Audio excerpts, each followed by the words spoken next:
we might spend our whole life reading the Bible, having a grandmother that kept us focused or told us scriptures and stuff like that. But to tell you the whole truth, it's certain things about scripture that we never really understand until we live it, until we have an experience that shows us what God meant when certain things were written, or you know what I'm saying. So I want to first say that, but we are all familiar with that scripture. When Moses was standing like before the burning bush and he was trying to figure out who was talking to him, and God was like, I am that I am. And honestly, for me, even as a little girl, I never completely understood what that meant. But confession. So I don't know, maybe a month or two ago, I was out and I like to dance. You know, that's like my sweet space when I'm feeling good. I'm like, right? So I'm out with my friend, I'm dancing, and this song comes on that, like, before I could think about why I even like the song, it just penetrated my heart. And I immediately got up and I was like, oh my God, this is my song. And I just started dancing, and I'm on the dance floor, and I'm like, just in a whole nother world. And as I was dancing, I felt the spirit of God just like wrap himself around me.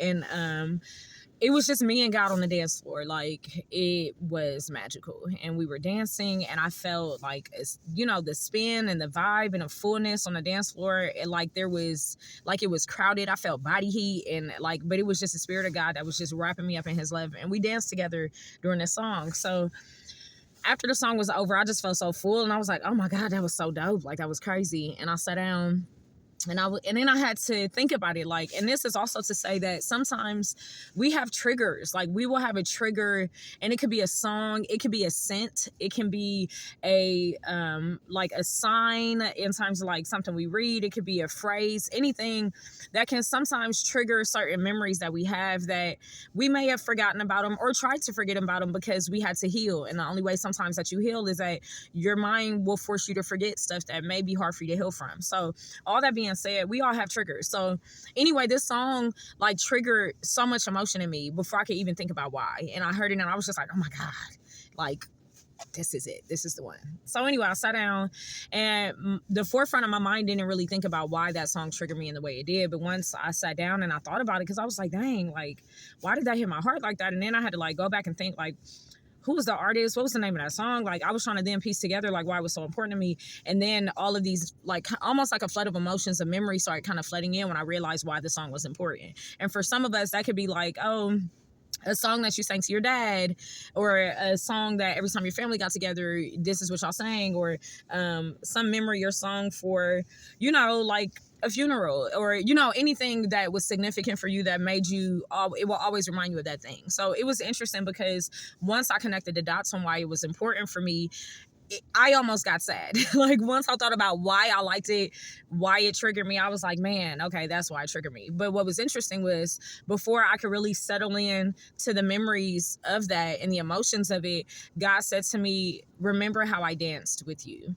Remember how I danced with you. So before I even had a chance to really process the memory of that emotion, that trigger in that song, God was like, I can change your memories. Like, a lot of times it's hard for us to heal because the memories, the triggers of certain things remind us of trauma, or it reminds us of a person or a relationship that went awry or whatever. And before I could settle into a place of depression or sadness or any of those things about that song, God said to me, don't forget how I danced with you. And the fact that at the end of the day, I could change your memory. So now every time I hear that song, I don't think about the initial thought or the initial representation of that song for me. I think about the fact that God danced with me. Before I could be sad about it, before I could think about why it was important to me, God danced with me. So this is really just to encourage you, honestly, that God can change your memories. And honestly, if he can change your memories, he can change your heartbreak about a situation. Like, we live life sometimes in such a painful space that our body decides that it didn't happen, and we totally forget until we're triggered. But I want to encourage you, because you can grow to a place where your trigger will not trigger you anymore, because